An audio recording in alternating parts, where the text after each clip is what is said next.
السلام علیکم ورحمۃ اللہ وبرکاتہ۔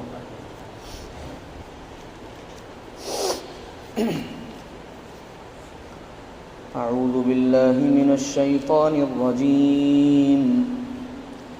بسم اللہ الرحمن الرحیم۔ یا ایہا الذین آمنوا لا تتبعوا خطوات الشیطان ومن يتبع خطوات الشيطان فإنه يأمر بالفحشاء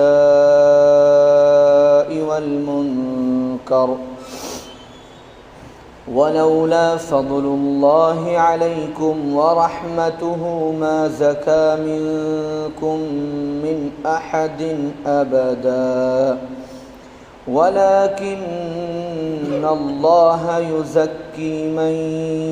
يشاء والله سميع عليم۔ ولا يأتل أولو الفضل منكم والسعة أن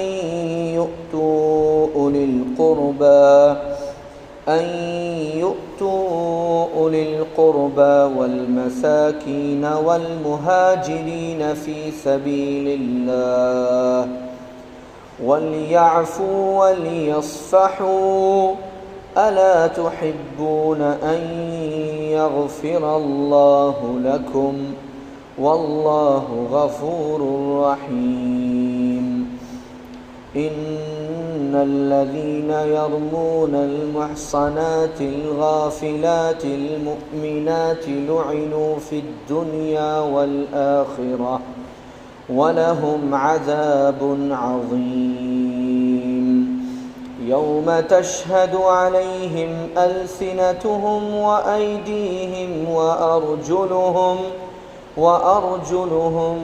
بما كانوا يعملون۔ يومئذ يوفيهم الله دينهم الحق ويعلمون أن الله هو الحق المبين۔ الخبيثات للخبيثين والخبيثون للخبيثات والطيبات للطيبين والطيبون للطيبات أولئك مبرؤون مما يقولون لهم مغفرة ورزق کریم۔ صدق اللہ العلی العظیم۔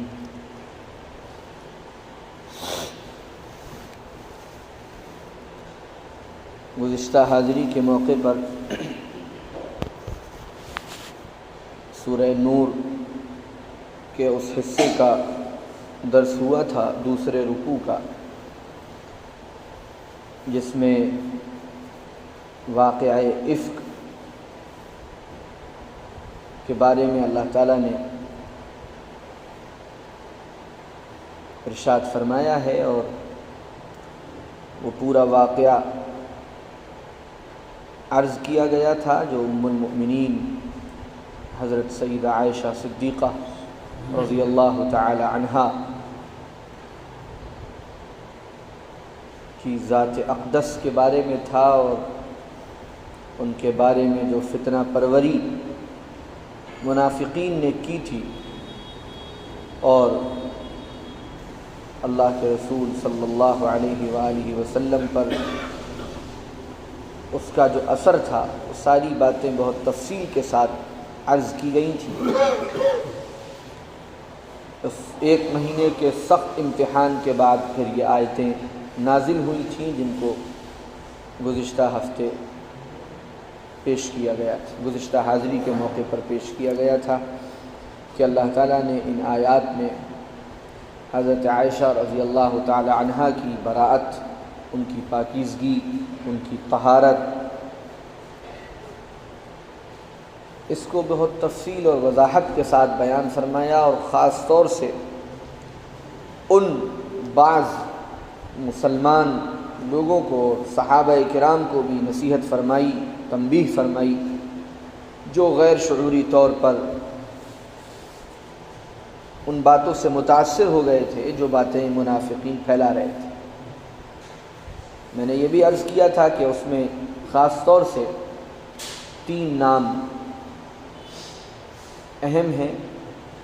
حضرت حسان ابن ثابت، حضرت مصطح اور حضرت حمنہ بنت جحش رضی اللہ عنہم۔ اور اسی لیے جب اللہ کی طرف سے برات نازل ہو گئی تو منافقین سے اللہ کے رسول صلی اللہ علیہ وسلم نے کچھ نہیں کہا۔ عبداللہ ابن ابی جو سرخیل تھا اس فتنے کو پھیلانے میں، اس سے بھی آپ نے کچھ نہیں فرمایا، لیکن یہ جو 3 مخلص مؤمن صحابہ تھے ان پر قرآن کے قانون کے مطابق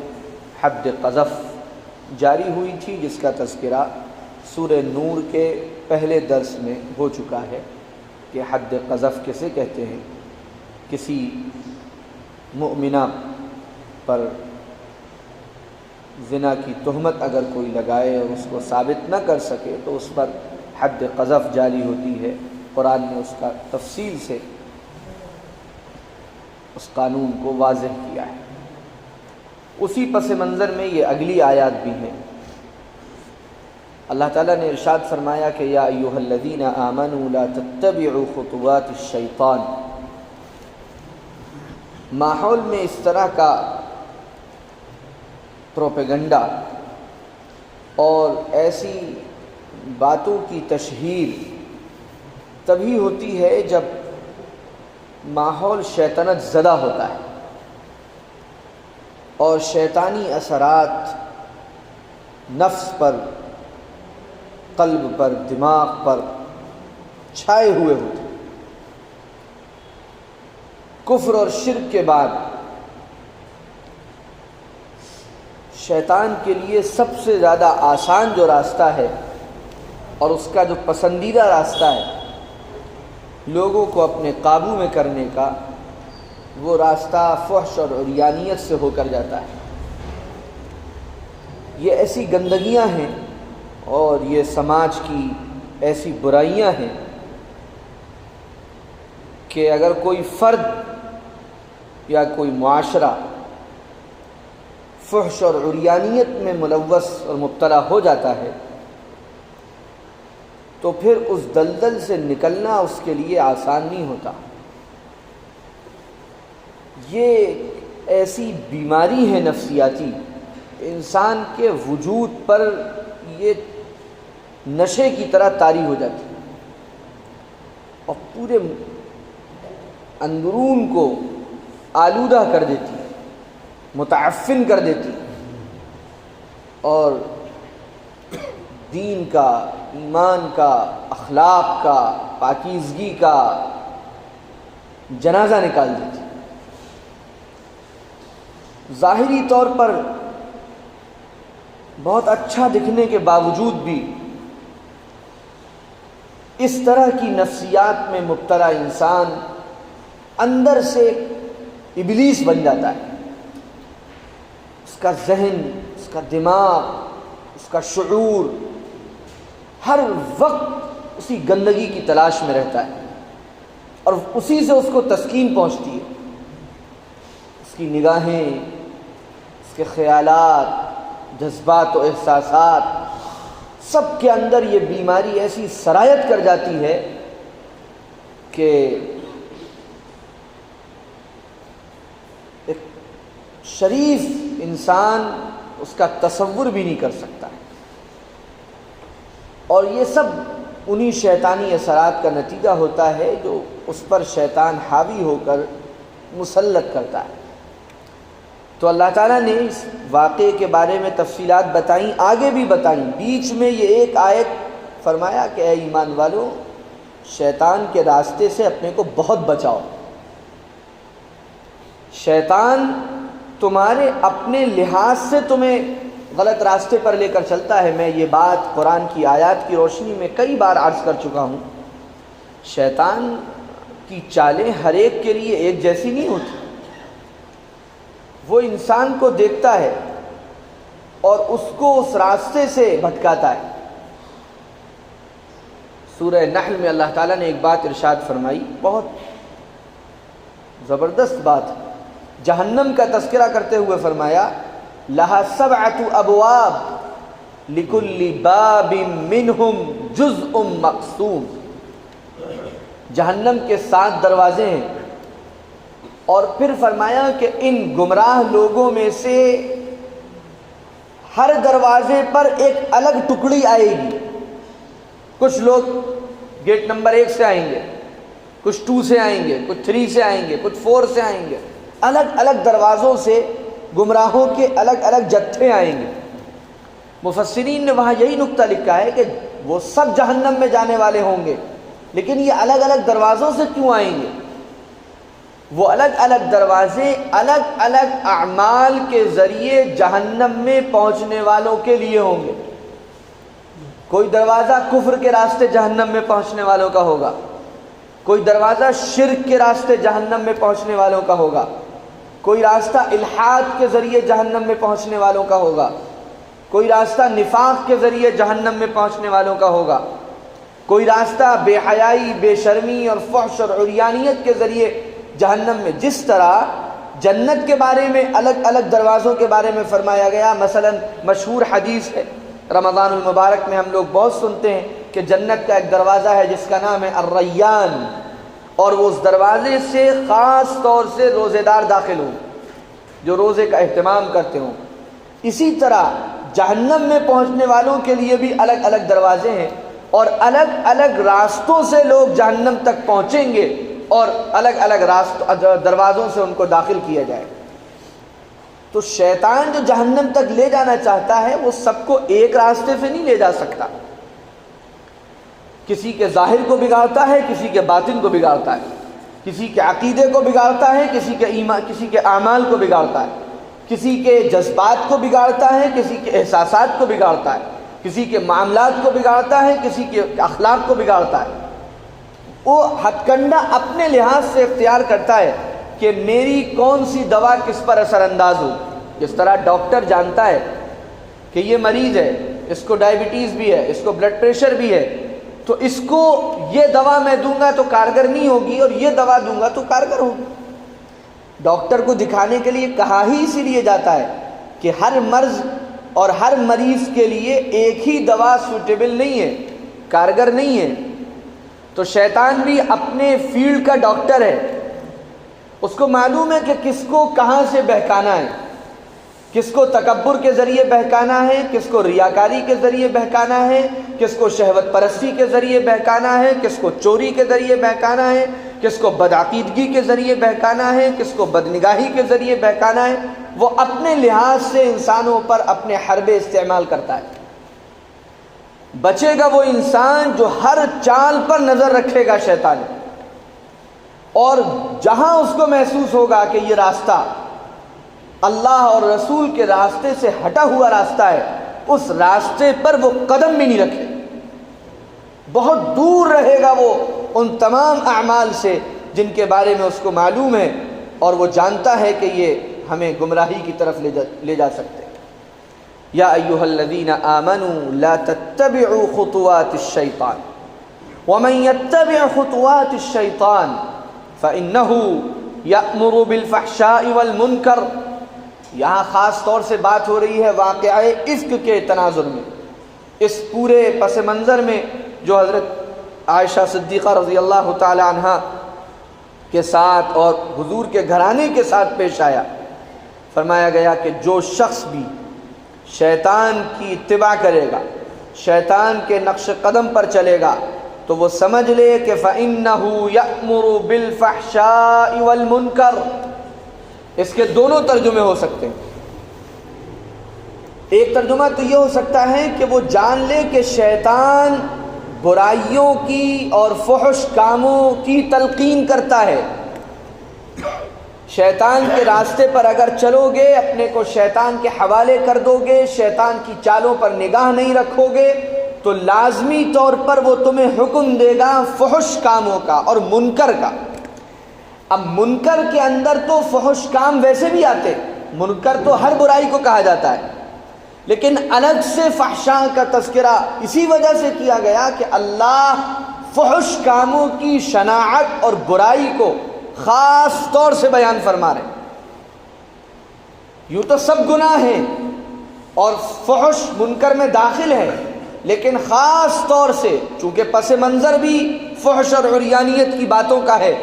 اسی وجہ سے خاص طور سے اس کی تلقین فرمائی، اس کی طرف اشارہ فرمایا کہ شیطان لازمی طور پر تم کو حکم دے گا کہ تم گناہ کے کاموں میں لگو، اور گناہ کے کاموں میں خاص طور سے حکم دے گا کہ فحش اور عریانیت میں مبتلا ہو جاؤ۔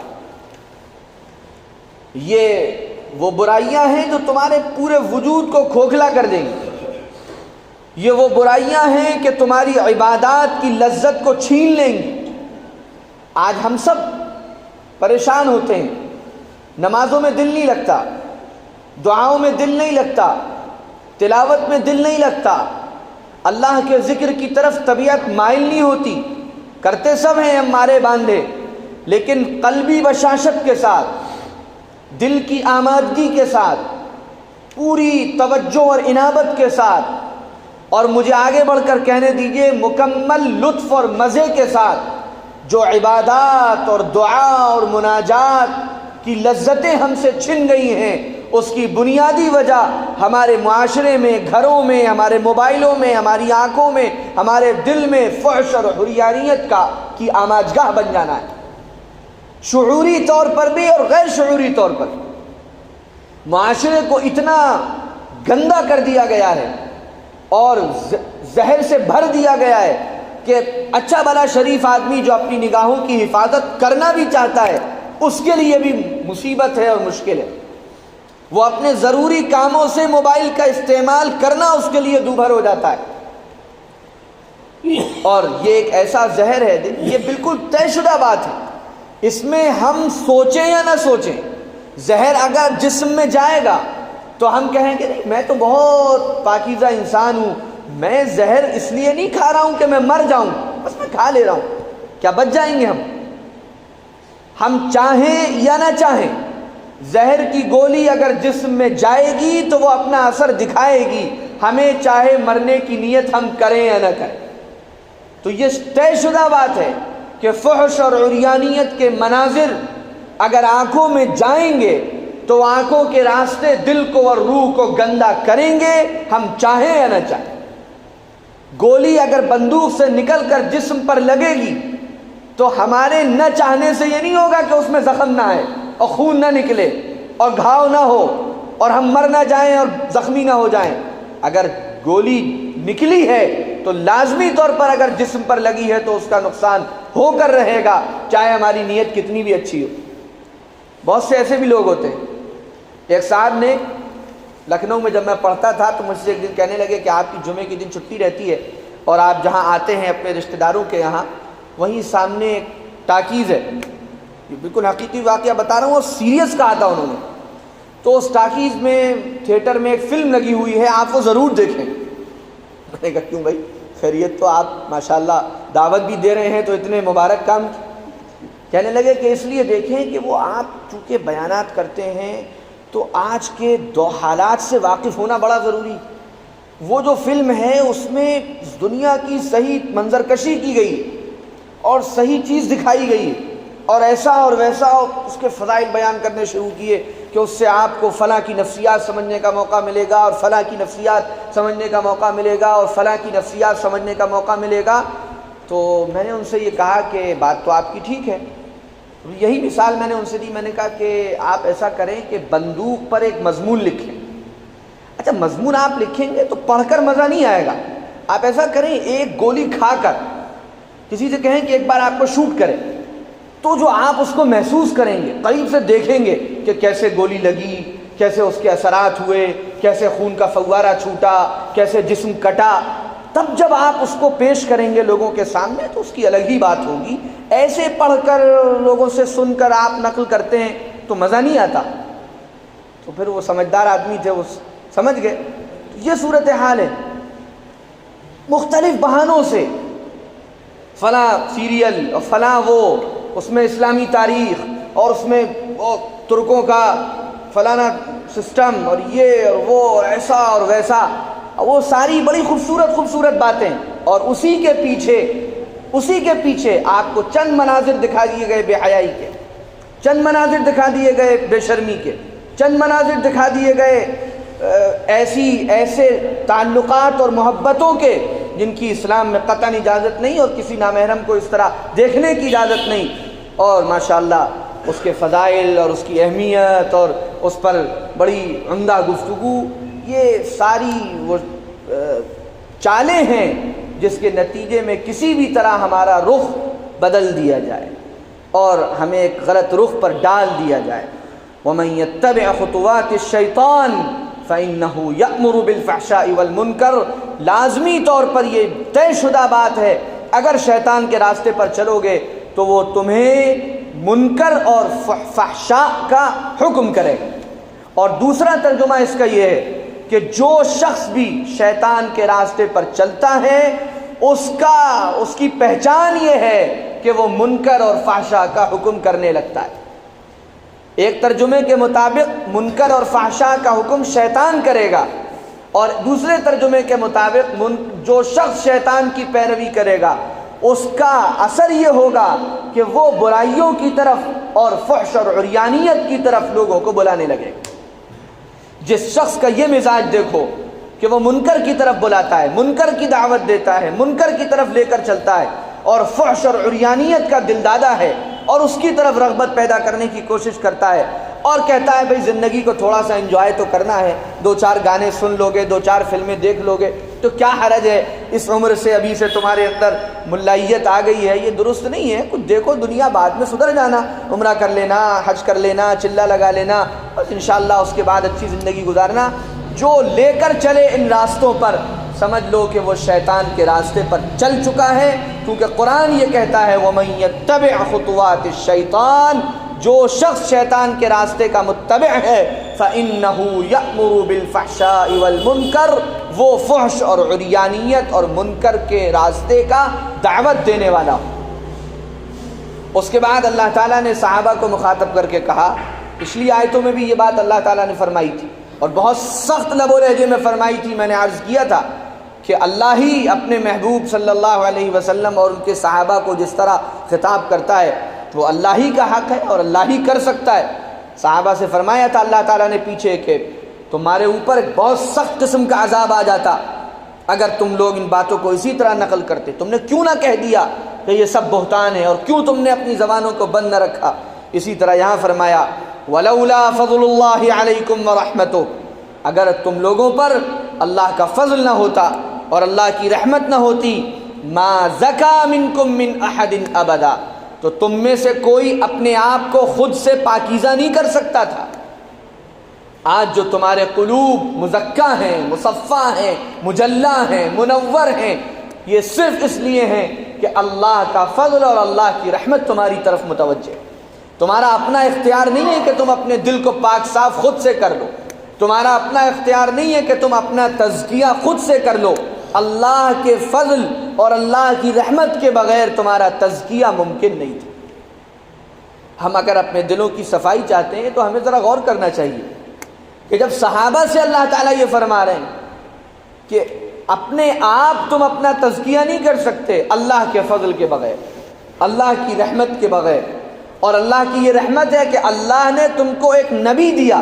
اور اس نبی کا کام کیا ہے؟ هو الذي بعث في الأميين رسولا منهم يتلو عليهم آياته ويعلمهم الكتاب والحكمة ويزكيهم۔ اللہ کا فضل اور رحمت ہے کہ اللہ نے تمہارا تزکیہ کیا، اور اللہ نے تزکیہ اس طرح کیا کہ اللہ نے تمہیں ایک رسول دیا، اور اس رسول نے تمہارے اوپر محنت کر کے تمہارے دل کو پاک صاف کیا۔ یہ سنت اللہ ہے کہ انسان کا تزکیہ اللہ کے فضل سے ہوگا، انسان کے دل کی صفائی اللہ کے فضل سے ہوگی، اللہ کی رحمت سے ہوگی، اور عام طور سے اللہ کی یہ سنت ہے کہ اللہ اس کو مزکی عطا فرمائیں گے۔ میں بہت سوچ سمجھ کے الفاظ استعمال کر رہا ہوں، اللہ کی عام طور سے یہی سنت ہے کہ اللہ اس کو مزکی عطا فرمائیں گے،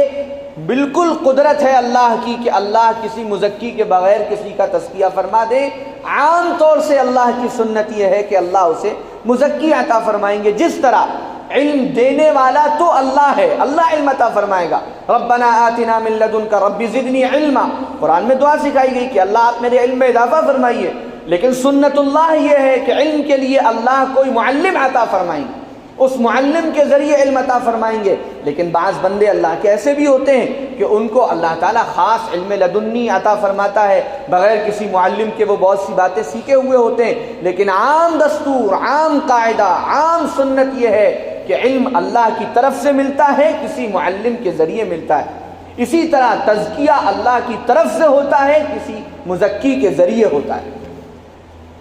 ان حقیقتوں کو اگر ہم نہیں سمجھیں گے تو ہم بے راہ روی کے شکار ہو جائیں گے۔ ہم جب علم کے لیے اپنے کو کسی معلم کا محتاج سمجھتے ہیں تو تزکیے کے لیے بھی اپنے کو کسی مزکی کا محتاج سمجھنا چاہیے۔ محتاج سے مراد اس کی تربیت میں رہنا، اس کے سامنے زانو تلمس طے کرنا، اس سے استفادہ کرنا، اس سے سیکھنا، اس سے پوچھنا، یہ عام طور سے اللہ کی بنائی ہوئی سنت ہے۔ صحابہ کے لیے بھی اللہ نے یہی راستہ اختیار فرمایا۔ ہر جگہ اللہ نے فرمایا ہم تمہیں یہ دیں گے، ہم تمہارا تزکیہ کریں گے، ہم تمہیں سکھائیں گے، ہم تمہیں بتائیں گے۔ لیکن اللہ نے اس کے لیے صحابہ کو نبی اکرم سیدنا محمد الرسول اللہ صلی اللہ علیہ وآلہ وسلم کی ذات اقدس میں ایک معلم، ایک مزکی عطا فرمایا، اور حضور نے ان پر محنت فرمائی، اور حضور نے ان کو علم دیا، اور حضور نے ان کا تزکیہ فرمایا۔ اسی کو اللہ نے فرمایا تم چاہتے تو اپنی اللہ کے فضل اور رحمت کے بغیر تم اپنا تزکیہ نہیں کر سکتے تھے۔ وَلَٰكِنَّ اللَّهَ يُزَكِّي مَن يَشَاءُ، بلکہ اللہ جس کے لیے چاہتا ہے اللہ اس کا تزکیہ فرماتا ہے۔ تزکیہ کیا چیز ہے؟ تزکیہ کے اصل معنی ہوتے ہیں، زکوٰۃ اسی سے نکلا ہے، اصل معنی ہوتے ہیں میل کو صاف کر دینا۔ زکوٰۃ کو زکوٰۃ اسی لیے کہا جاتا ہے کہ جو مال ہے وہ مال کی گندگی کو صاف کر دینا۔ اس مال کے اندر جو دنیا پرستی کی ملاوٹ، نفس پرستی کی ملاوٹ ہے، مال کو اپنا سمجھنے کی گندگی ہے، یہ سب صاف ہوگی جب اس مال کو ہم اللہ کے لیے نکال دیں گے اور اس کو اپنا نہیں سمجھیں گے، اس کو دوسروں کا حق سمجھیں گے۔ اسی سے یہ لفظ تزکیہ ہے، دل سے، روح سے، جذبات سے، خیالات سے، احساسات سے، تصورات سے گندگیوں کو کھرچ کھرچ کر مٹانے کا نام تزکیہ ہے۔ ہمارے یہاں تو یہ سارے الفاظ یہ ایک عجوبہ بن گئے۔ کسی کے سامنے لفظ بولو تزکیہ، تصوف، شیخ، پیر، مرید، تو تصور میں آتا ہے جنت والے خواب، فرشتے، رات کو اڑ جانا، ہوا میں نظر آنا، ہاتھ میں سے ایسے انڈا نکال دینا، اس ہاتھ میں سے مرغا نکال دینا، یہ مطلب ہے پیری مریدی کا، یہ مطلب ہے تصوف و سلوک کا، یہ مطلب ہے تزکیہ و تصفیہ کا۔ لا حول ولا قوت الا باللہ۔ یہ تصوف اور یہ سلوک اور یہ تزکیہ شیطان کا عمل، یہ تصوف نہیں ہے، جہالت ہے، بے عقلی ہے، کوئی ثبوت اس کا تعلق شریعت سے نہیں۔ میں بار بار عرض کر چکا ہوں، تزکیہ اور تصوف اور اتباع شیخ اور پیری اور مریدی، اس کا خلاصہ صرف اور صرف اللہ کی رضا حاصل کرنا ہے، اس کے علاوہ اور کچھ نہیں۔ اور اتباع سنت اس کا راستہ ہے۔ ایک شخص جو اتباع سنت کے ساتھ زندگی گزارتا ہو، اللہ کی رضا کے لیے زندگی گزارتا ہو، اس کو روزانہ خواب میں جہنم دکھے، وہ جہنم اس کو نقصان نہیں پہنچا سکتی۔ اور ایک شخص خوب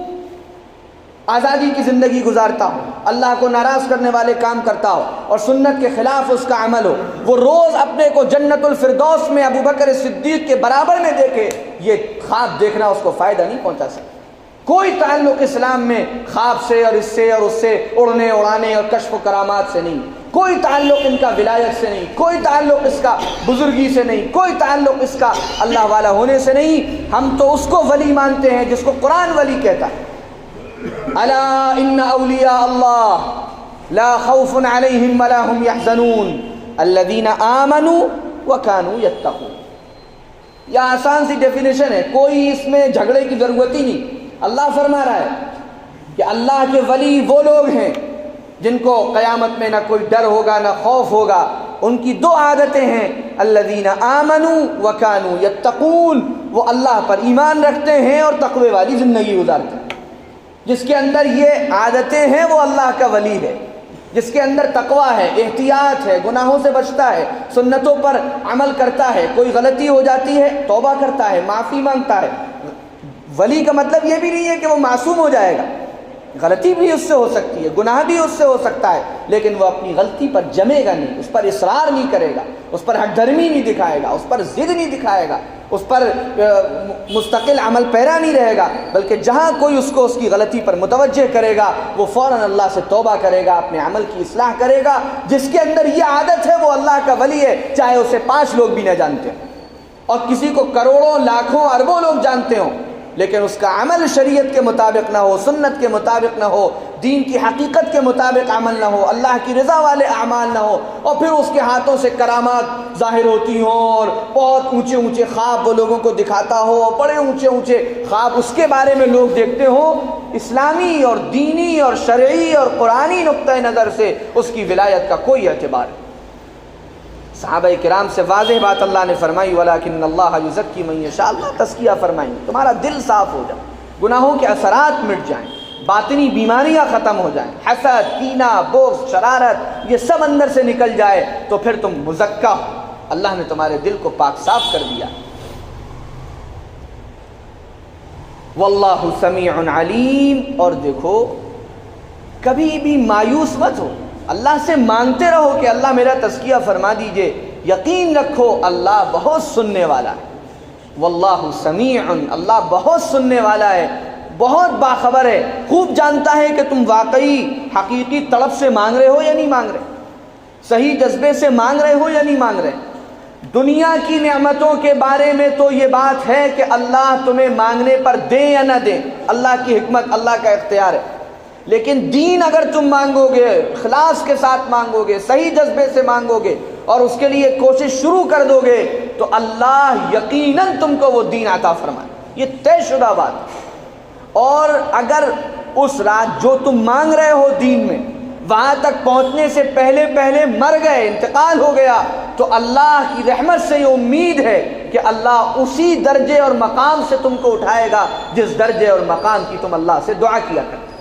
اور اس کے لیے کوشش شروع کر چکے تھے۔ یہ سب اللہ کا اپنے بندوں پر رحمت کا معاملہ ہے، فضل کا معاملہ ہے، کرم کا معاملہ ہے۔ یہ ایک آیت درمیان میں اس پورے پس منظر کے لیے اللہ نے بیان فرمائی جس میں واقعے کا کوئی تذکرہ نہیں تھا۔ پھر اگلی آیت جو آئی پھر اسی واقعے کی طرف پلٹیے جو واقعہ حضرت عائشہ صدیقہ رضی اللہ تعالی عنہا کے ساتھ پیش آیا تھا، دردناک واقعہ، غمناک واقعہ، دلوں کو غمزدہ کر دینے والا واقعہ۔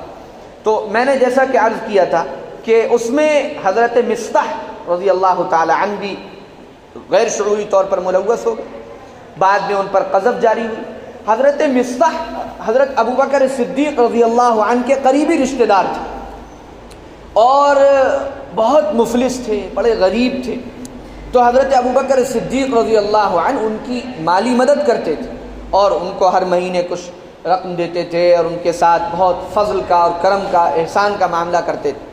جب یہ واقعات پیش آئے تو فطری طور پر حضرت ابوبکر صدیق پر بڑا اثر اور بہت ان کو چوٹ لگی کہ میں مصطح کے ساتھ اتنا اچھا معاملہ رکھتا ہوں، اتنی خیرخواہی کا معاملہ رکھتا ہوں، اور انہوں نے میری بیٹی کے بارے میں اس طرح کی باتیں جب کہی جا رہی تھی تو وہ ان باتوں میں شریک ہوئے، انہوں نے ان باتوں کو ہوا دی، انہوں نے ان باتوں کو صحیح سمجھا۔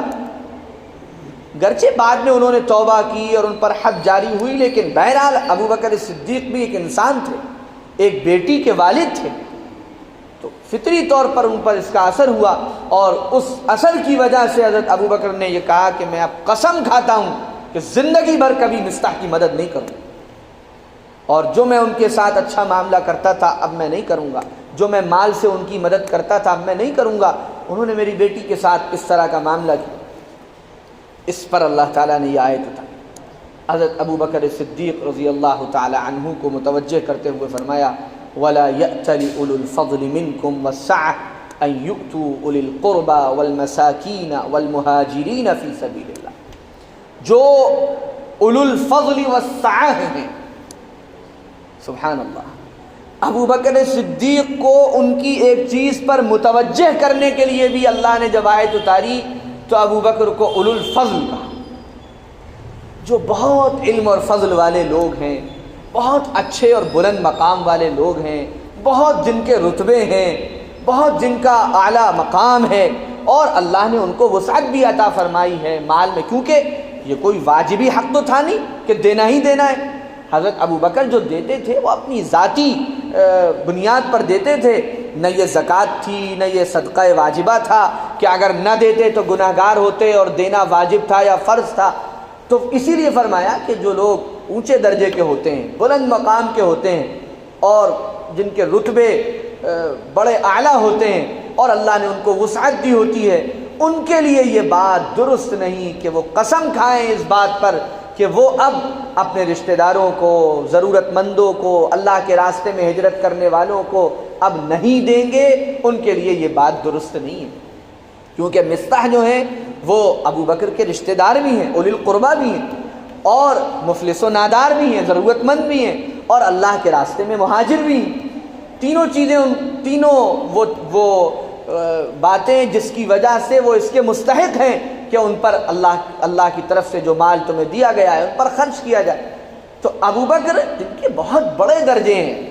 گویا اللہ تعالیٰ نے ایک لطیف اشارہ دیا کہ اے ابو بکر، آپ ایسی چھوٹی بات نہ فرمائیں، آپ تو اولو الفضل میں سے ہیں، آپ کوئی عام انسان نہیں ہے، آپ کے بہت بلند درجات ہیں، آپ کا بڑا بلند مقام ہے، آپ کا تو ظرف اور آپ کے اخلاق اور آپ کی برداشت اور آپ کا حلم یہ تو آسمانوں تک ہونا چاہیے۔ اتنے بلند مقام و مرتبے کے آدمی کے لیے یہ بات صحیح نہیں ہے کہ وہ ایک غلطی کسی سے ہو گئی جبکہ وہ اپنی غلطی پر نادم ہے، اس نے توبہ کر لی، اس نے سزا بھگت لی، 80 کوڑے کھا لیے، لہذا اب آپ کے لیے یہ درست نہیں ہے کہ آپ اتنے بلند مقام پر ہو کر ایسی بات فرمائیں کہ میں مصطح کی مدد نہیں کروں گا۔ اور جیسے ہی آیت اتری، متوجہ ہونے والے لوگ تھے، وہ ہر آیت میں اپنے کو دیکھتے تھے، ہماری طرح نہیں تھے کہ ہر آیت میں دوسرے نظر آئیں۔ ہم لوگوں کا معاملہ یہ ہے کہ جہاں خیر کی، رحمت کی، بشارتوں کی، برکتوں کی آیات آتی ہیں تو اس میں ہم اپنے آپ کو دیکھ لیتے ہیں، ماشاءاللہ یہ سب تو میرے ہی بارے میں ہے، میں بھی تو نماز پڑھتا ہوں، سارے فضائل میرے لیے، میں دعا مانگتا ہوں، سارے فضائل میرے لیے، جہاں خیر، برکت، بشارت ہے وہ سب میرے لیے ہے، اس سانچے میں تو میں ہی ڈھل سکتا ہوں۔ اور جہاں بات آتی ہے روک ٹوک، تنبیہ اور متوجہ کرنا اور ڈرانا اور عذاب اور سزا، وہاں ہمیں فوراً آئینے میں دوسرے نظر آنے لگتے ہیں۔ حالانکہ اسلامی مزاج اس کا بالکل الٹ ہے، دینی مزاج اس کا بالکل الٹ ہے۔ جب اچھائیاں، خیر اور بھلائیاں دیکھو تو اس میں اپنے بھائیوں کو دیکھو، اس میں اپنے ملنے جلنے والوں کو دیکھو کہ واہ یہ بات ہے، ارے یہ عادت تو میرے فلاں بھائی میں ہے، اللہ نے اس کو یہ فضیلت دی، اللہ نے اس کو یہ عمل کی توفیق دی۔ اور جب کمیاں، کوتاہیاں، ڈرانا، وعید دیکھو تو اپنے آپ کے بارے میں سوچو، اپنے کو اس آیتوں میں دیکھنے کی کوشش کرو کہ کہیں میں تو ان آیتوں کا مصداق نہیں ہوں، کہیں مجھ کو تو نہیں کہا جا رہا ہے، کہیں مجھ کو تو متوجہ نہیں کیا جا رہا ہے۔ ابو بکر صدیق رضی اللہ عنہ کے سامنے جیسے ہی آیت آئی فوراً سمجھ گئے کہ اللہ نے مجھے متوجہ کیا، اور پھر اپنی اس قسم کو توڑا اور کفارہ دیا، قسم کھا لی تھی کہ نہیں دوں گا، پھر حضرت مصطح کو دیا جس طرح دیتے تھے، تو قسم ٹوٹی تو قسم ٹوٹنے کا پھر کفارہ ادا فرمایا۔ اللہ نے ارشاد فرمایا وَلَا يَأْتَلِ أُولُو الْفَضْلِ مِنْكُمْ، اور اس سے یہ بھی اشارہ ملتا ہے کہ جو اللہ کے وہ بندے ہیں جو اولو الفضل والسعۃ، جن کو اللہ تعالیٰ نے وسعت عطا فرمائی ہے اور مال عطا فرمایا ہے، اور وہ نیکی کے راستے پر ہیں، تقوی کے راستے پر ہیں، فضل کے راستے پر ہیں، تو انہیں چاہیے کہ اپنے واجبی مالی حقوق کے علاوہ بھی لوگوں کی مدد کیا جائے۔ زکوٰۃ اور صدقات واجبہ تو واجب ہیں، اس کو نہ دینے پر تو سزا ہوگی، اس کے علاوہ بھی لوگوں کے کام آئیں، لوگوں کی پریشانی میں ان کا ساتھ دیں، لوگوں کے حالات میں ان کے مددگار و معین ہوں۔ یہ حضرت ابو بکر صدیق رضی اللہ تعالی عنہ کا وہ عمل جس کو انہوں نے روکا تھا، کوئی گناہ نہیں کیا تھا، ایک ایسا عمل تھا جو نفل تھا، زائد تھا، لیکن حضرت ابو بکر نے جب اس کو روکا تو اللہ نے اس کو یہ پسند فرمایا کہ نہیں، ابو بکر اپنے اس عمل کو جاری رکھیں۔ گویا یہ اللہ کے نزدیک بڑا محبوب عمل تھا، بڑا پیارا عمل تھا کہ ابو بکر صدیق زکوٰۃ اور واجبی صدقات کے علاوہ اپنے رشتہ داروں، بار بار آپ دیکھیں قرآن میں جہاں خرچ کرنے کی بات آئی ہے وہاں پہلا حق رشتہ داروں کا بتایا گیا، یہ بھی ایک ترتیب ہم نے الٹ دی ہے کہ ہم رشتہ داروں پر کم خرچ کرتے ہیں، غیر رشتہ داروں پر تو خرچ کر لیتے ہیں لیکن اپنے رشتہ داروں کا خیال نہیں کرتے، حالانکہ قرابت داری کا سب سے پہلا حق ہے اور قرابت داری میں خرچ کرنے پر دگنا اجر و ثواب ہے۔ ایک اجر و ثواب خرچ کرنے کا ہے، انفاق فی سبیل اللہ کا ہے، اور دوسرا رشتہ داریوں کو نبھانے کا ہے، صلہ رحمی کا ہے۔ اللہ کی طرف سے دوہرا اجر ملتا ہے جب کوئی اپنے عزیز ترین قریبی رشتہ دار کی مدد کرتا ہے اور اس کا ساتھ دیتا ہے اور اس کا مددگار ہوتا ہے، اس طرح کہ اس کو ذلت کا احساس نہ ہو اور ہمیں برتری کا احساس نہ ہو۔ نفسیات پر نگاہ تو ہر وقت رکھنی چاہیے۔ عام طور سے جو رشتہ داروں میں آپس میں ایک دوسرے کی مدد کا رواج کم ہے، اس کی یہی دو بنیادی وجہیں کہ ایک رشتہ دار دوسرے رشتہ دار سے مالی مدد لیتا ہے تو اس کو یہ ڈر ہوتا ہے کہ یہ خاندان میں میرے لیے کہیں رسوائی کا سبب نہ بن جائے،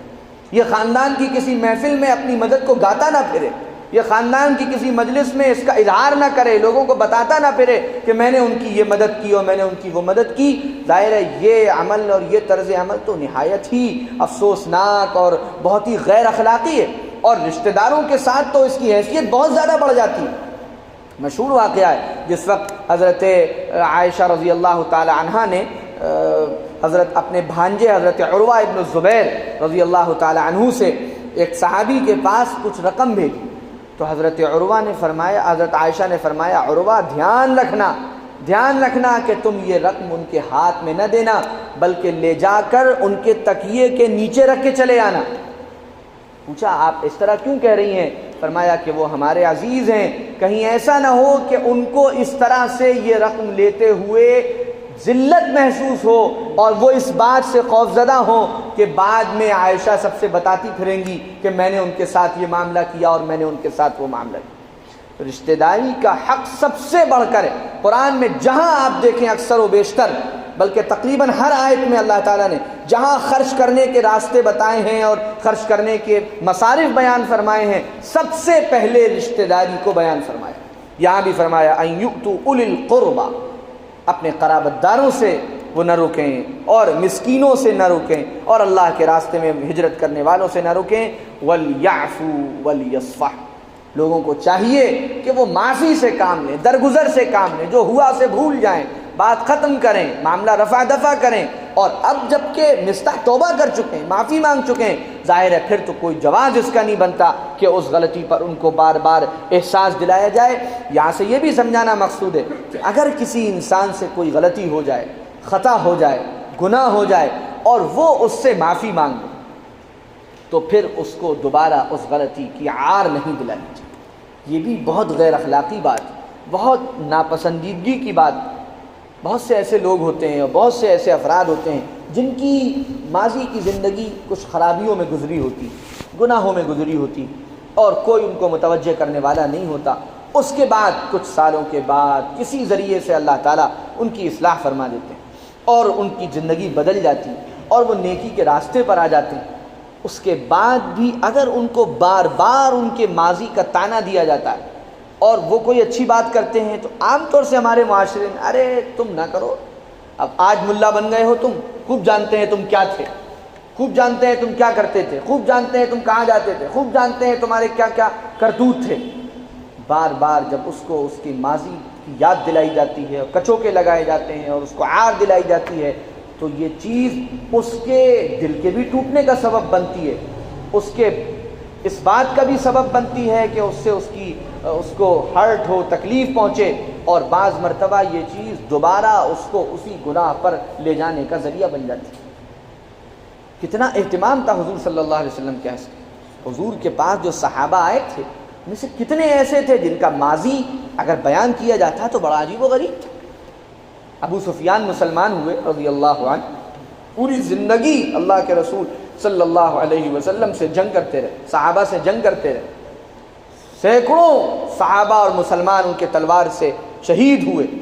لیکن جب ایمان لے آئے تو کہیں تذکرہ نہیں ملتا کہ صحابہ نے ان کو عار دلائی، ان کو یاد دلایا تم ایسے تھے، تم ایسے تھے، تم ایسے تھے، تم ایسے تھے۔ تمام اور صحابہ کرام جس پر آپ جس کی تاریخ پڑھ لیں، سب کے ماضی میں کفر اور شرک کا دور تھا، برائیوں کا زمانہ تھا، تو اسی طرح کی زندگی تھی۔ اسلام کے بعد، توبہ کے بعد، اللہ سے استغفار کے بعد، زندگی بدل لینے کے بعد ماضی کے طعنے نہیں دینے چاہیے۔ اب حضرت ابو بکر اگر روک لیتے یہ مدد تو گویا ہر مہینے وہ ایک طرح سے عار دلانا ہوتا۔ جب وہ دن آتا جس دن حضرت ابو بکر مدد کیا کرتے تھے اور وہ مدد نہ ہوتی تو حضرت مصطح کو یاد آتا کہ آج مدد صرف اس لیے رکی ہے کہ مجھ سے ایک غلطی ہو گئی، مجھ سے ایک گناہ ہو گیا تھا، مجھ سے ایک ایسی بات ہو گئی تھی جو نامناسب تھی۔ اللہ نے فرمایا وَلْيَعْفُوا وَلْيَصْفَحُوا، بات ختم ہو گئی، معافی مانگ لی، درگزر کر، اب اس کا تذکرہ بھی مت کر۔ یہ بعض لوگ اخلاقی اعتبار سے آج کل جیسا کہ ہم دیکھتے ہیں فلمی دنیا میں بہت سے ایسے ایکٹرز اور لڑکیاں ہوتی ہیں جو اپنی ماضی میں ان کے جو زندگی ہوتی ہے وہ بڑی عجیب و غریب و بہت ایسی جو افسوسناک ہوتی، لیکن پھر وہ اپنی زندگی تبدیل کر لیتے ہیں، توبہ کر لیتے ہیں، معافی مانگ لیتے ہیں، بڑی حد تک اپنی اصلاح کر لیتے ہیں۔ اب ان کو کوئی بار بار وہی یاد دلائے، اسی کے تذکرے کرے، وہی باتیں کرے، ارے وہ ایسا اور تم ایسے تم ایسے، تو بہت ان کو تکلیف ہوتی۔ اور بعض مرتبہ کچھ دنوں بعد جب وہ یہ ہوتا رہتا ہے تو پھر وہ تنگ آ سکتے ہیں اس بات سے کہ جب اب زندگی بدل کر بھی ہر وقت مجھے اسی زندگی کے طعنے ملتے ہیں تو پھر کیا فائدہ اپنی زندگی بدل کر، وہی زندگی بہتر ہے۔ اس لیے اگر کسی سے کوئی غلطی ہو جائے اور پھر وہ اس غلطی پر توبہ کرے، ہم دل پھاڑ کر نہیں دیکھ سکتے۔ ایک مرتبہ ایک صحابی گئے اور وہاں ایک مشرک پر تلوار اٹھائی اور اس نے کلمہ پڑھا، لیکن انہوں نے تلوار چلا دی۔ غالباً حضرت خالد بن الولید رضی اللہ عنہ کا واقعہ ہے۔ اور حضور صلی اللہ علیہ وسلم کو پتہ چلا تو حضور نے فرمایا کہ تم نے کلمہ پڑھنے کے بعد گویا اس نے سرنڈر کر دیا تھا، پھر تم نے کیوں تلوار اٹھائی؟ تو انہوں نے فرمایا کہ یا رسول اللہ اس نے صرف دکھاوے کے لیے کلمہ پڑھا تھا۔ تو حضور نے فرمایا ہلا شققت قلبی، تم نے اس کے دل کو پھاڑ کر دیکھا تھا؟ اندر سے کوئی یہ بھی ہم فیصلے کر لیتے، ارے وہ سب تو دکھاوے کی دینداری ہے، ارے وہ تو سب اس لیے ہے اور اس لیے، ہم اس کے مکلف نہیں ہیں، یہ ہمارا اختیاری نہیں ہے۔ جو کام اللہ نے ہمیں نہیں دیا ہم کیوں اس کے ذمہ دار بن رہے ہیں؟ ہمیں اللہ نے اتنا اختیار دیا ہے کہ ہم ظاہر پر فیصلہ کرتے ہیں۔ ایک آدمی اگر یہ کہتا ہے میں مسلمان ہوں، کلمہ پڑھتا ہے، تو وہ مسلمان ہے، ہمیں اس کے بارے میں فیصلہ نہیں کرنا کہ وہ اندر سے مسلمان ہے یا نہیں ہے۔ اگر نفاق کو اللہ ہمارے ہی ذریعے کھول رہا ہوتا تو پھر مسئلہ ہی کیا تھا؟ اللہ نے تو یہ اپنے پاس رکھا ہے، یہ ڈپارٹمنٹ اللہ کا ہے، اور اللہ کو وہ بندہ سخت ناپسند ہے جو اللہ کے کاموں میں دخل اندازی کرتا ہے۔ یہ بھی ایک طرح کا شرک ہے، مجھے یہ اختیار ہی نہیں ہے اور میں وہ اختیار اپنے ہاتھ میں لے رہا ہوں۔ کوئی ظاہری طور پر نیک عمل کر رہا ہے تو اس کے نیک عمل کا اعتبار کیا جائے گا۔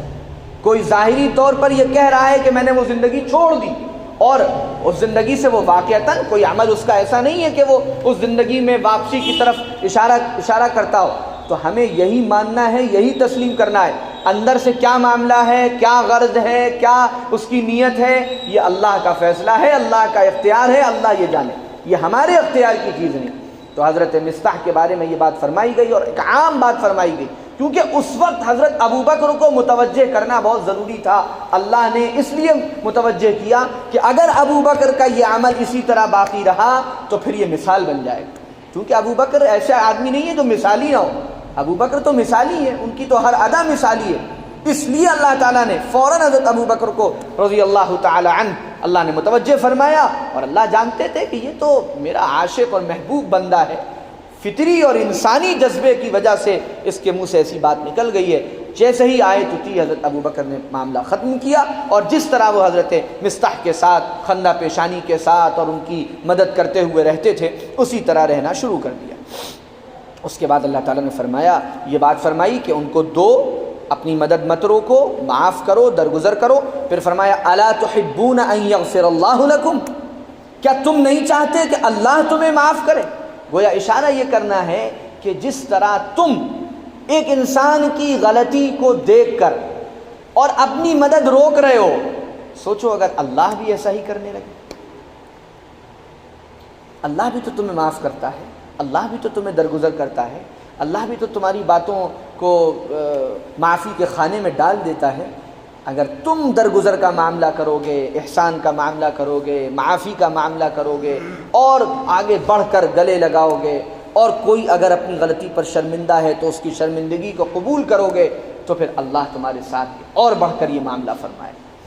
الا تحبون ان یغفر اللہ لکم، کیا تم نہیں چاہتے کہ اللہ بھی تمہاری مغفرت کرے؟ واللہ غفور الرحیم، اللہ تعالیٰ تو بہت مغفرت کرنے والا اور رحمت فرمانے والا ہے۔ پھر فرمایا ان الذین یرمون المحصنات الغافلات المؤمنات لعنوا فی الدنیا والآخرۃ ولہم عذاب عظیم۔ منافقین کو تنبیہ کرتے ہوئے، ڈراتے ہوئے فرمایا وہ لوگ جنہوں نے کسی پاکیزہ عورت پر تہمت لگائی۔ اب دیکھیے جو صحابہ ہیں وہ اس فہرست سے نکل چکے ہیں کیونکہ وہ توبہ کر چکے ہیں، اور التائب من الذنب کمن لا ذنب لہ، جس نے کسی گناہ سے توبہ کر لی گویا اس نے وہ گناہ کیا ہی نہیں۔ صحابہ نکل گئے اس فہرست سے، حضرت مصطح، حضرت حسان، حضرت حمنہ، کیونکہ انہوں نے توبہ بھی کر لی اور جو سزا تھی وہ سزا بھی انہوں نے بھگت لی۔ اب ان کا معاملہ بالکل صاف ہو گیا، اب تو وہ ہیں جو دندناتے پھر رہے ہیں۔ وہ عبداللہ ابن ابی اور اس کا ٹولہ جو حضرت عائشہ کی برات نازل ہونے کے بعد بھی شرمندگی اور کوئی ان کے اندر جذبہ پیدا نہیں ہوا، اور حضور بھی جانتے تھے کہ یہ پکے منافق ہیں، اس لیے حضور نے ان کے بارے میں نہیں فرمایا کہ ان کو سزا دو اور ان پر حد قذف جاری کرو، کچھ نہیں فرمایا، ان کے حال پر چھوڑ دیا۔ فرمایا اللہ نے کہ وہ لوگ جنہوں نے جو پاکیزہ مسلمان عورتوں، الغافلات بھولی بھالی،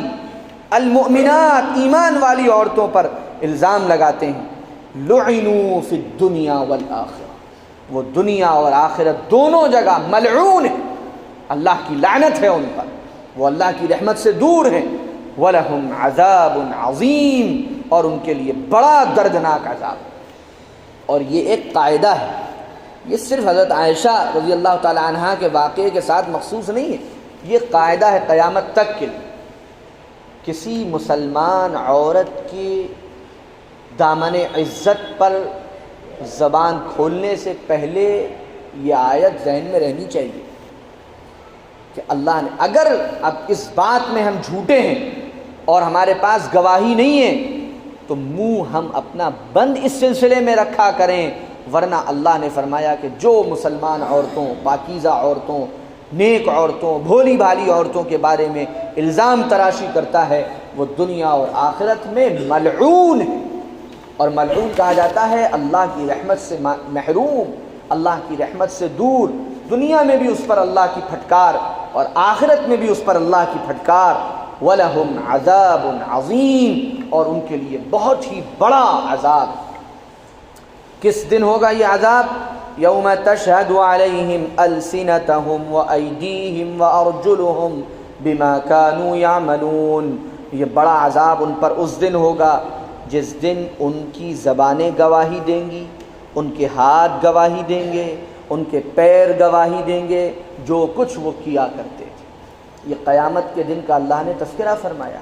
کہ آج تم نے کسی بھی عورت پر الزام لگا دیا، اس کے دامن عزت کو تار تار کرنے کی کوشش کی، اس کے ناموس پر حملہ کیا، یہ اتنا سنگین جرم ہے، اتنا سنگین جرم ہے، ظاہر ہے اس سے اس عورت کی پوری زندگی متاثر ہو جائے اور ایسے حالات بن جائیں گے کہ وہ عورت زندہ ہونے کے باوجود مر جائے گی، اس کا اندرون ختم ہو جائے گا، اس کا چین اور سکون مٹ جائے گا، اس کو کسی پل قرار نہیں آئے گا، کیونکہ یہ ایک ایسا مسئلہ ہے کہ جو عورت کو اپنی جان سے زیادہ عزیز ہوتا ہے، اپنی عزت، اپنی ناموس، اپنے وقار کی حفاظت اس کے لیے سب سے زیادہ اہم چیز ہوتی ہے۔ اور لوگ دھڑلے کے ساتھ کسی کے بارے میں اگر الزام تراشی کرتے ہیں تو گویا وہ اس کے پورے وجود پر حملہ کرتے ہیں، اس کے پورے وجود کو ہلانے کی کوشش کرتے ہیں، اس کی پوری زندگی کو داؤں پر لگاتے ہیں۔ یہ اس قابل لوگ ہیں کہ دنیا میں بھی ان پر لعنت ہو اور آخرت میں بھی ان پر لعنت ہو اور ایک دردناک عذاب ان کو دیا جائے۔ اور آج یہ یہاں جو چاہے کہہ رہے ہیں، یہ بھول رہے ہیں قیامت کے اس دن کو جس دن ان کی زبان بولے گی۔ زبان آج بھی بول رہی ہے لیکن آج تمہارے اختیار سے بول رہی ہے، جو تم چاہ رہے ہو وہ بول رہی ہے۔ اس دن زبان جو تم چاہو گے وہ نہیں بولے گی، جو حقیقت ہوگا وہ بیان کرے۔ اللہ ہی نے تو اختیار دیا ہے کہ جو ہم بولتے ہیں پورا پروسیس ہے، یہ باتیں دماغ میں آتی ہیں، دماغ سے چل کر زبان تک پہنچتی ہیں، مائکرو سیکنڈ میں یہ کام ہوتا ہے، مائکرو سیکنڈ کے اندر کس طرح سے دماغ ان باتوں کو، جو کچھ ہم بولتے ہیں پہلے دماغ میں وہ باتیں آتی ہیں اور ایک پورا پروسیس ہو کر پھر وہ باتیں زبان سے نکلتی ہیں۔ اللہ قیامت کے دن دماغ کا وہ اختیار چھین لے، جب وہ اختیار چھین لے گا تو زبان بولے گی، لیکن وہ بولے گی جو اللہ چاہیں گے اور جو حقیقت ہوگا، اور اللہ تعالیٰ پھر جسم کے اعضاء کو زبان عطا فرمائیں۔ یہ کوئی حیرانی کی بات نہیں ہے۔ یا تو آدمی یہ مان لے کہ اللہ نے کچھ نہیں بنایا، نعوذ باللہ، تو پھر وہ ایک الگ قسم کا اعتراض ہے، وہ الحاد کی طرف لے جاتا ہے۔ اگر ہم یہ مانتے ہیں کہ ہمیں اللہ نے بنایا اور اس زبان کو بولنے کی طاقت اللہ نے دی، تو پھر یہ کون سی حیرانی کی بات ہے کہ وہی اللہ ہاتھ کو بولنے کی طاقت دے دے؟ بہت کامن سینس کی بات ہے۔ یا تو اللہ کے وجود کا منکر ہو آدمی تو پھر الگ بات ہے، اس کا الگ علاج ہے، اس کے لیے الگ تھراپی ہے۔ لیکن جب یہ تسلیم کر لیا کہ اللہ نے ہمیں بنایا ہے اور اللہ نے اس زبان کو بولنے کی قدرت اور قوت دی ہے، تو پھر یہ ماننے میں بھی کوئی تکلیف کی بات نہیں ہے کہ ہاتھ بولے گا۔ یہی قرآن جگہ جگہ مشرکین مکہ سے کہتا ہے کہ تمہیں پیدا کس نے کیا؟ وہ کہتے ہیں اللہ نے کیا۔ تو پھر اس بات میں کس بات کا شک ہے کہ اللہ دوبارہ پیدا نہیں کر سکتا؟ جب پہلی بار پیدا کرنا تم مانتے ہو تو دوسری بار پیدا کرنا ماننے میں کیا حرج ہے اور اس میں کیا تکلیف ہوتی ہے؟ اللہ تعالیٰ نے زبان کو بولنے کی قدرت دی، یہی اللہ قیامت میں ہاتھ کو بولنے کی قدرت دے دے، وہی اللہ پیر کو بولنے کی قدرت دے دے، اور جسم کے یہ اعضاء خود بتائیں گے کہ انسان نے دنیا میں کیا کیا کیا۔ یوم تشہد علیہم السنتہم وایدیہم وارجلہم بما کانوا یعملون یومئذ یوفیہم اللہ دینہم الحق۔ اس دن اللہ تعالیٰ جس ہر ایک کو اس کا پورا پورا بدلہ عطا فرمائے۔ اچھے اعمال جس نے کیے ہوں گے پوری جزا، پورا اس کا انعام، پورا اکرام اللہ فرمائے گا، اور جس نے برے کام کیے ہوں گے اللہ نے رحمت فرمائی تو معاف فرما دے گا، نہیں تو اس کے کیے کی اس کو سزا ملے گی۔ اس کے بعد اس آخری آیت میں، اس رکوع کی آخری آیت میں ایک اصولی بات اللہ نے بیان فرمائی، ایک مزاج کی طرف اشارہ فرمایا۔ الخبیثات للخبیثین والخبیثون للخبیثات والطیبات للطیبین والطیبون للطیبات۔ یہ ایک مزاجی کیفیت ہے۔ جو شادی شدہ زندگی ہوتی ہے، یہ زندگی محض ظاہر کی چند چیزیں مل جانے سے پرسکون نہیں گزر سکتی۔ اس زندگی کے خوشگوار اور پرسکون ہونے کے لیے مزاج، ذہن، فکر، اخلاقی کردار، ان سب کا میچ ہونا بھی بڑا ضروری ہے، کیونکہ یہ ایک ایسا رشتہ ہے جو خلوت کا بھی ہے، جلوت کا بھی ہے، خوشی کا بھی ہے، غم کا بھی ہے، اور بہت لمبا رشتہ ہے۔ محض ظاہری چند چیزوں کا میل دیکھ کر عام طور سے نکاح، ظاہر ہے مزاج اور کیفیات کون انسان اندر تک اتر کر جھانک سکتا ہے، عام طور سے اسی بنیاد پر رشتے ہوتے ہیں، شادیاں ہوتی ہیں، اور پھر کھٹاس اسی وجہ سے پیدا ہوتی ہے جب مزاج اور کردار اور اخلاقی اعتبار سے فرق ہوتا ہے۔ اس مزاجی کیفیت کی طرف اشارہ ہے کہ ایسا ممکن نہیں ہے کہ ایک ایسا مرد جو بہت پاکیزہ، بہت اچھے اخلاق کا، بڑے پاکیزہ کردار کا، بہت اچھے کریکٹر کا ہو، اور اس کا گزارا کسی ایسی عورت کے ساتھ ہو جائے جو بد چلن، جس کا کردار اچھا نہ ہو، جس کے اخلاق اچھے نہ ہو، جس کے اندر اپنی حفاظت کا جذبہ نہ ہو۔ اور اسی طرح اس کا الٹ ہے معاملہ کہ کوئی مرد بہت برے کردار کا، برے کریکٹر کا، گندی ذہنیت کا ہو، اور اس کے ساتھ گزارا ہو کسی ایسی عورت کا جو نہایت شریف، نہایت پاک باز، نہایت بلند اخلاق کی عورت ہو۔ یہ کریکٹر ملنے بھی ضروری، اسی کریکٹر کی طرف اشارہ ہے۔ الخبیثات للخبیثین، بد چلن، بد کردار، بے حیا، بے شرم عورتوں کو بے غیرت، بے شرم، بے حیا مرد ہی پسند آئیں گے، اور بے شرم، بے حیا، بے غیرت، بد کردار عورتوں، مردوں کو بے شرم، بے غیرت، بے حیا، بد کردار عورتیں ہی پسند آئیں گی، اور پاکیزہ، نیک طبیعت، شریف مردوں کو پاکیزہ، نیک طبیعت، شریف عورتیں پسند آئیں گی، اور نیک، پاکیزہ، شریف عورتوں کو پاکیزہ، نیک اور شریف مرد پسند آئیں گے۔ یہ ایک جوڑ ہے۔ اللہ نے اسی لیے فرمایا تھا کہ الزانیۃ والزانی لا ينکح الا زانیۃ او مشرکہ، جو زناکار ہیں اور اس عادت پر جمے ہوئے ہیں انہیں چاہیے وہ اپنے ہی جیسوں سے نکاح کریں، اپنے ہی جیسوں کے ساتھ زندگی گزاریں، اس لیے کہ جب کریکٹر کا اتنا فرق ہوگا بات بن نہیں پائی، گاڑی چل نہیں پائی، مرد کے اندر حیا ہوگی، غیرت ہوگی، شرم ہوگی،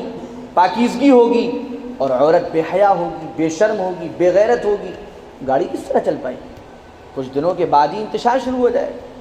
یا عورت پاکیزہ ہوگی، بہت اچھے اخلاق کی، بڑی پاکیزہ کردار کی، بڑی نیک طبیعت، بڑی نیک سیرت، اور مرد کے اندر آوارگی ہے، مرد کے اندر بدچلنی ہے،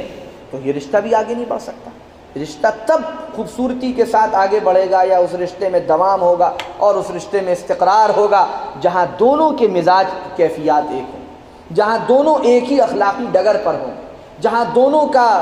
کے احساسات اور جذبات اور کیفیات قریب قریب ہوں گے، وہاں پر اس رشتے میں ایک محبت ہوگی، ایک الفت ہوگی، ایک پاکیزگی ہوگی، ایک بہت ہی اچھا خوشگوار اور خوشنما آپس کا ماحول ہوگا، اور اس رشتے میں اللہ کی طرف سے بھی خیر ہوگی، برکت ہوگی، رحمت ہوگی، اللہ کا فضل اور عنایت ہوگی۔ یہ اشارہ ہے اس کیریکٹر کی طرف، یہ کوئی دائمی اصول نہیں ہے۔ بہت سے لوگ اس آیت کو پیش کرتے ہیں ایک دائمی اصول بنا کر کہ ایسا ہو ہی نہیں سکتا کہ کسی نیک انسان کو کوئی بری عورت مل جائے، بد کردار عورت مل جائے، یا کسی بری عورت کو کوئی نیک انسان مل جائے۔ کوئی دائمی اصول بیان نہیں فرمایا۔ بہت سی مرتبہ ایسا ہوتا ہے کہ اس کا الٹ ہو جاتا ہے، اور پھر اس کے نتیجے میں آپس میں پھر انتشار پیدا ہوتا ہے، بڑے بڑے حالات سامنے آ جاتے ہیں۔ یہ ایک خاص مزاج کی طرف اشارہ ہے کہ ایسوں کو ایسے ہی اپنے جیسے پسند آتے ہیں۔ اسی لیے ہم دیکھیں بالی ووڈ میں کام کرنے والے اداکار ہیں، عام طور سے ان کی شادیاں اسی فیلڈ میں کام کرنے والی اداکاراؤں سے ہو جاتی ہیں۔ اسی فیلڈ کے لوگ ایک دوسرے کو پسند، حالانکہ سب جانتے ہیں، وہ عورت بھی جانتی ہے کہ یہ کس طرح کی زندگی ہے ان کی، اور وہ مرد بھی جانتا ہے کہ کس طرح کی زندگی ہے ان کی۔ اس کو خوب معلوم ہے کہ دسیوں فلمیں ایسی ہیں جس میں میری ہونے والی شریکہ حیات نہایت عریاں اور بری کیفیت کے ساتھ مردوں کے سامنے آئی ہے، اور زندگی بھر آتی رہے گی، زندگی بھر اس کو اسی طرح کام کرتے رہنا ہے، لیکن بہت تال میل بیٹھتا ہے، بہت ایک دوسرے کے ساتھ قربت کا احساس رہتا ہے۔ کیوں؟ الخبیثات للخبیثین، وہ ایک دوسرے کے مزاج سمجھ میں آتے ہیں، ایک دوسرے کے جیسا انداز زندگی پسند آتا ہے، جبکہ اس کے مقابلے میں والطیبات للطیبین، جو پاکیزہ لوگ ہوتے ہیں ان کو پاکیزہ عورتوں سے محبت ہوتی ہے، پاکیزہ عورتوں سے ان کے جذبات وابستہ ہو سکتے ہیں، ان کے ساتھ ان کی زندگی خوشگوار ہو سکتی ہے۔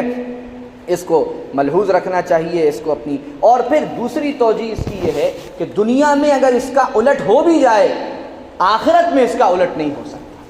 آخرت میں تو اللہ تعالیٰ کسی خبیثہ کو کسی طیب کے ساتھ نہیں بھیجیں گے، اور کسی خبیث کو کسی طیبہ کا ساتھ نہیں دیں گے۔ وہاں تو پاکیزہ مردوں کے لیے پاکیزہ عورتیں، اور پاکیزہ عورتوں کے لیے پاکیزہ مرد، خبیث مردوں کے لیے خبیث عورتیں، اور خبیث عورتوں کے لیے خبیث مرد۔ یہ وہاں تو بالکل پکا اصول ہے۔ اور دنیا میں رغبت کا احساس، ایک اشارہ اس میں یہ ہے، بس میں وہ بتا کر بات ختم کرتا ہوں۔ واقعہ افک کی طرف اشارہ ہے کہ منافقین کو یہ سوچنا چاہیے الزام لگانے سے پہلے کہ وہ دیکھیں کہ محمد الرسول اللہ اور عائشہ صدیقہ کے درمیان کیسا تعلق ہے۔ جب وہ دیکھیں گے تو ان کو نظر آئے گا کہ سب سے زیادہ اللہ کے رسول صلی اللہ علیہ وسلم کو جو تعلق ہے اور محبت ہے اور آپ خیال فرماتے ہیں، حضرت عائشہ کا فرماتے ہیں۔ حضرت عائشہ کے ساتھ آپ کا بہت ہی عجیب و غریب محبت بھرا انداز ہے۔ تو ذرا سوچو، جب دنیا میں ایک گندے طبیعت کا انسان ایک صاف طبیعت کی عورت سے، اور ایک گندی طبیعت کی عورت ایک صاف طبیعت کے مرد کے ساتھ گزارا نہیں کر پاتے، اور تھوڑے ہی دنوں میں کیریکٹر کے زبردست فرق کی وجہ سے آپس میں تال میل نہیں ہو پاتا، تو محمد الرسول اللہ صلی اللہ علیہ وسلم اتنے سالوں سے عائشہ صدیقہ کے ساتھ ہیں، اور اتنی محبت فرماتے ہیں، اتنا خیال فرماتے ہیں، اتنا تعلق رکھتے ہیں۔ کیسے ممکن ہے کہ نعوذ باللہ عائشہ صدیقہ کے کیریکٹر میں کوئی کمزوری ہو اور محمد الرسول اللہ کا ان کے ساتھ ایسا محبت بھرا تعلق؟ الخبیثات للخبیثین، محمد الرسول اللہ سب سے زیادہ طیب ہیں، اور ان کا عائشہ صدیقہ سے اتنی زیادہ محبت فرمانا یہ خود ثابت کرتا ہے کہ عائشہ صدیقہ نہایت طیبہ اور طاہرہ ہیں۔ یہ اشارے ان آیتوں میں موجود ہیں۔ فرمایا اولئک مبرؤون مما یقولون، یہ لوگ جو باتیں کہہ رہے ہیں بالکل بری ہیں محمد الرسول اللہ، عائشہ صدیقہ اور ان کا گھرانہ ان باتوں سے۔ لہم مغفرۃ ورزق کریم، اور ان لوگوں کے لیے اللہ کی طرف سے مغفرت اور رزق کریم کے وعدے ہیں۔ اللہ تعالیٰ اپنے فضل و کرم سے ہمیں ان حقائق کو سمجھنے کی توفیق عطا فرمائے۔ اگلی آیات میں پھر بہت سے ایسے معاشرتی پہلوؤں کا تذکرہ ہے جو دراصل ان گناہوں کے وجود میں آنے کا ذریعہ بنتے ہیں۔ بڑی اہم اگلی آیات ہیں معاشرتی زندگی سے متعلق، انشاءاللہ اگلی حاضری میں عرض کی جائے۔ اللہم لک الحمد کلہ ولک الشکر کلہ، اللہم صلی وسلم وبارک علی نبینا محمد وعلی آلہ واصحابہ اجمعین۔ ربنا آتنا فی الدنیا حسنۃ وفی الآخرۃ حسنۃ وقنا عذاب النار۔ یا اللہ ہماری غلطیوں کو معاف فرما، گناہوں کو معاف فرما، اپنی رحمت کا، فضل و کرم کا اور عافیت کا ہمارے ساتھ معاملہ فرما۔ یا اللہ نیکی، تقوی کی، پرہیزگاری کی زندگی گزارنے کی توفیق عطا فرما، اچھے اخلاق، اچھا کردار عطا فرما۔ یا اللہ فحش اور عریانیت سے، بے حیائی اور بے شرمی سے ہم سب کو محفوظ فرما۔ یا اللہ ہماری نگاہوں کو پاک فرما، ہمارے دلوں کو پاک فرما، ہمارے احساسات اور جذبات اور خیالات کو پاکیزہ فرما۔ یا اللہ ہمیں ہماری تنہائیوں کو پاکیزہ فرما۔ یا اللہ ہمارے موبائلوں کو پاکیزہ فرما۔ یا اللہ اپنی رحمت کا، فضل کا، کرم کا، عافیت کا ہمارے ساتھ معاملہ فرما۔ یا اللہ قرآن کے انوار و برکات ہمیں عطا فرما، قرآن کے انوار و برکات ہمیں عطا فرما۔ یا اللہ خوشیاں، برکتیں، رحمتیں ہم کو نصیب فرما۔ یا اللہ ہمارے بیماروں کو صحت اور عافیت عطا فرما۔ یا اللہ ان کی عمروں میں برکت نصیب فرما۔ یا اللہ ہماری تمام الجھنوں، پریشانیوں کو دور فرما، تمام مسائل کو عافیت اور خیر کے ساتھ حل فرما، عزتوں کے، سرخروئی کے، سربلندی کے فیصلے فرما، تمام رکاوٹوں کو یا اللہ دور فرما، تمام الجھنوں سے نجات عطا فرما، تمام کاموں میں آسانیاں پیدا فرما۔ یا اللہ ہماری تمام دعاؤں کو اپنی رحمت سے قبول فرما۔ وصلی اللہ تعالی علی خیر خلقہ نبینا محمد وعلی آلہ وصحبہ اجمعین برحمتک یا ارحم الراحمین۔